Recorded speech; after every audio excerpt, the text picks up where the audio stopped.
folks, welcome back to the channel. Today we're reviewing on 10767 the Duke Caboom Stunt Show set, which retails for $19.99 USD, $34.99 SGD, has 120 pieces, and has 2 minifigures. Without further ado, let's move on to the next section. For our minifigures, we have Duke Caboom and Sheriff Woody. For Duke Caboom, he's exclusive to this set, and I for starters really like his face print and torso.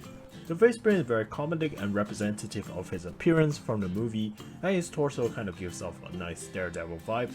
Furthermore, you can also see that the leg piece is actually dual printed with red and white colors, which is pretty cool. The character is also given a red cape and an extra hairpiece for when he doesn't wear his helmet. Otherwise, here's a look at the back torso and secondary face print.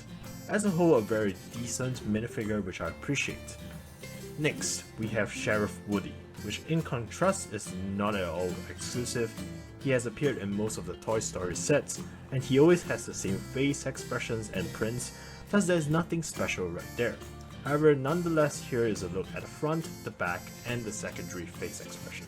Following this, let's go on to our set design, starting off with Duke Caboom's bike. As you can tell, it's a fancy white motorbike with a Canada symbol in front, which makes sense because he is a 70s based action figure from Canada in the story. Other than that, there is also a nice modified plate behind, allowing Woody to hold on and join in with the stunt. And talking about stunts, let's look at the main stage for the stunts itself. Looking at this stunt stage really reminds me of a childhood cartoon I used to watch called Kick Patowski. The show was really quite funny, and the main character had a really similar vibe or style towards Duke Caboom, and because of that, it's really cool to see this stage built.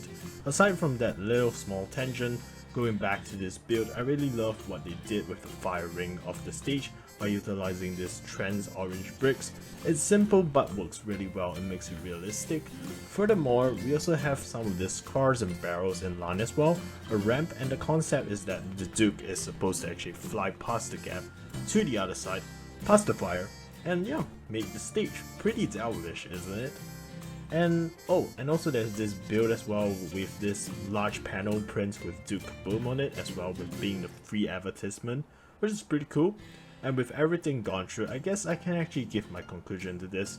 As a whole, due to nostalgia and just nice prints, I want to actually give this set an aesthetics of 8. Whereas for functionality, I appreciate the effort they put in to create the fire ring, and thus I would give it a 7, but I wouldn't give it any higher just because there's no actual play features.